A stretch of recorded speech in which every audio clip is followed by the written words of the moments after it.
while, didn't he? I know. We might get him back as soon as he gets out of jail. We'll do the same thing next. Right. The other one did run for office again. Wonderful. You guys from Mississippi, you're in the medical profession, right? There was something that brought you by, and it was the vaccines. Right. That's correct. Exactly. What positions do you hold in the medical field? I'm a nurse practitioner. He doesn't. She's the medical field. I'm oil fields. Yeah. Oh, okay, great. He's not medical. Okay. I'm that evil oil and gas industry. No, but I did pediatric medicine for 22 years. Now I'm in holistic medicine. So, Do you have your own practice? yeah, well, I practice with another doctor. Well, and his name and your name would be? Her name is Rebecca Boyd in Hattiesburg, Mississippi, and I'm Tamia Carter. Do you find how many of them in your field or in your area?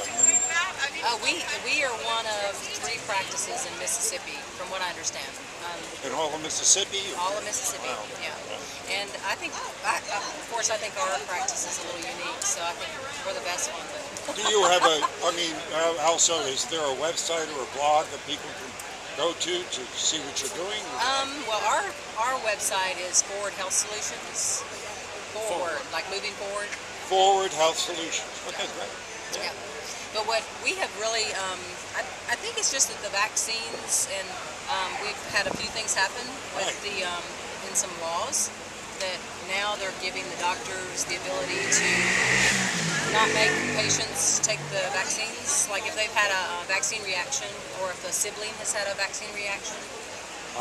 So now physicians are at least being able to override some of the CDC and some of the places that say you have to have. So there is some pushback. Right. And we're succeeding. And we have a lot of homeschoolers, so I think that they stay home, keep their kids at home. You don't have to meet the same requirements for school entry and things like that. So, percentage-wise, what would you say if people are homeschooling now? I have no idea. I just know that it's really big in our area. Yeah, But, good. So you're very busy with that. So yeah. But what I said was on the radio when we did our radio show is I said you should take the same ingredients that are in vaccines and put it in a glass of milk and ask the parent to drink it at the same time that the kids are being vaccinated. And some of those ingredients are formaldehyde, thimerosal, which is mercury.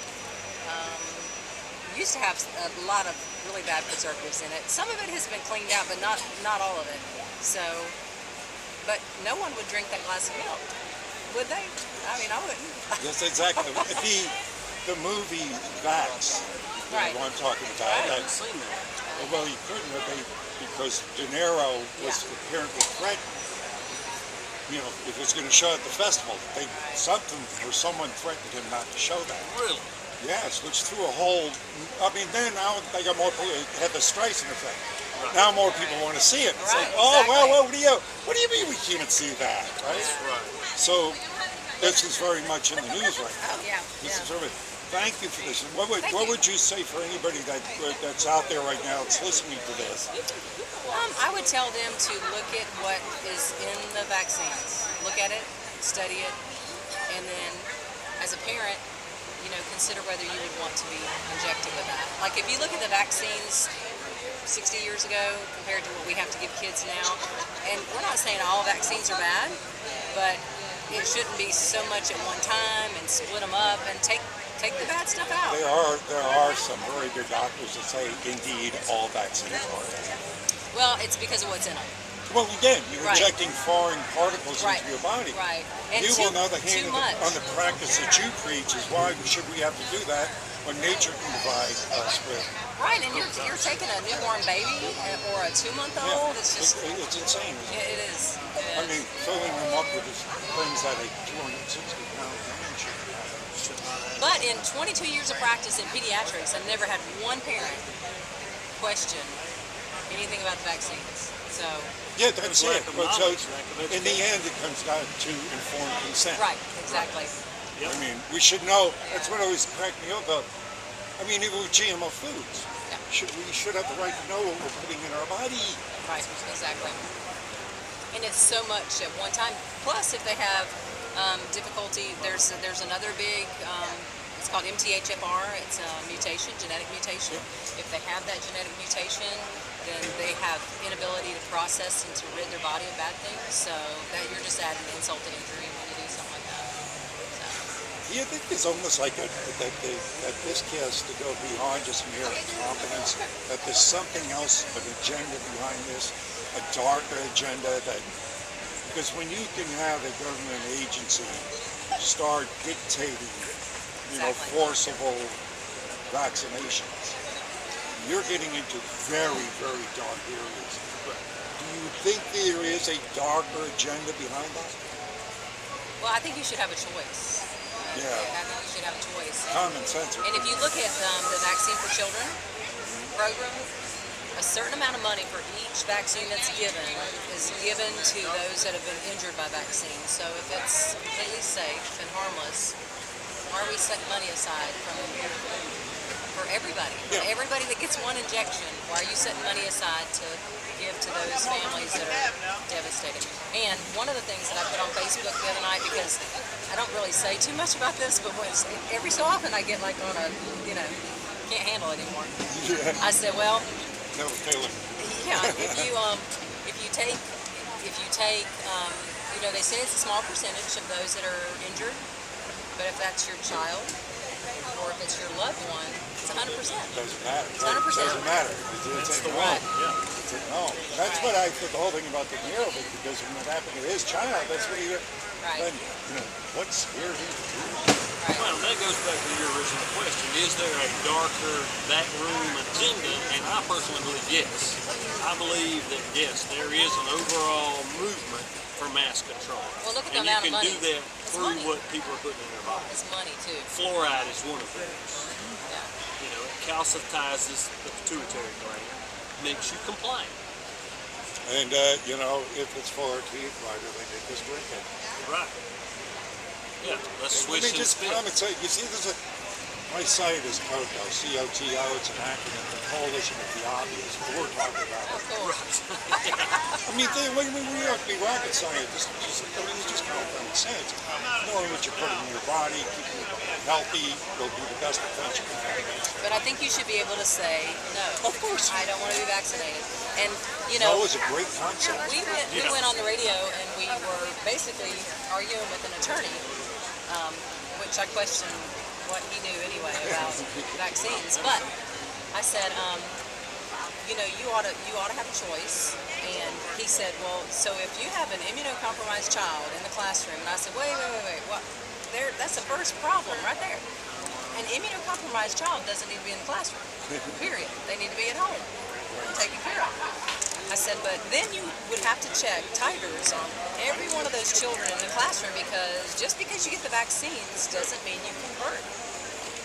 So you're going to blame it on the one unvaccinated child versus, you have to check. You have to check 25 every. kids that had the vaccine that may not have converted. So you have to check everybody. Back to that dark agenda. I mean, as I said, I don't think there could be this much incompetence in the universe to explain this. There has to be something else working on this. God bless you. Thank you. Thanks for this. Have a good day. Yeah, and I imagine in the energy industry, you could probably say a few things. Yeah. Yeah. I hear there's lines now of tankers, like full tankers out there. There are. And that Lloyd's in London might go ahead and raise the insurance rates, and maybe one of those tankers got hit and then all of a sudden, Yeah. The oil and gas I scare industry myself is- with what I know. I mean, I mean. Well, we're vilified by the very people that consume the energy we produce. These guys, Al Gore, for instance, his carbon footprint on his personal jet is greater than my SUV creates through the entire year. Yeah, I don't see If him. it were not for fossil fuels and carbon-based energy, we'd be back in the 1600s. All these people, petroleum, Oh yeah. haul to a truck, to a store. Yeah, exactly. And, oh, my global warming, let's open that up. Okay, so yeah, the planet's warming up. It's done it 5 other times. Every ice age was followed by global warming before there was ever a gasoline engine. I was lecturing a couple of burning bots earlier today. Oh my gosh. That's my job. I don't work They drank the Kool-Aid, it's the problem. Yeah, They drank the I Kool-Aid. enjoy talking to people that actually help, you know, because, you know, I do get.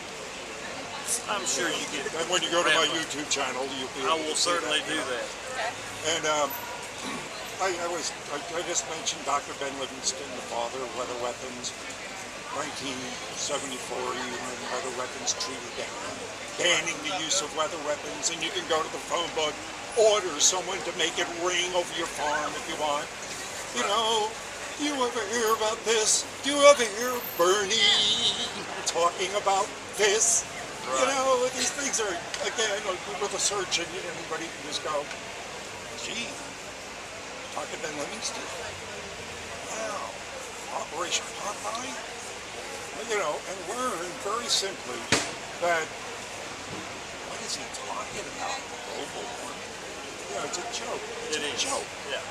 I mean, all this, again, is such a joke. If you and I, if we walked in with a script of what the hell's going on right now to a producer and started reading it, I mean, before we got to the second paragraph, they would call security, kick us out, they'd take us out.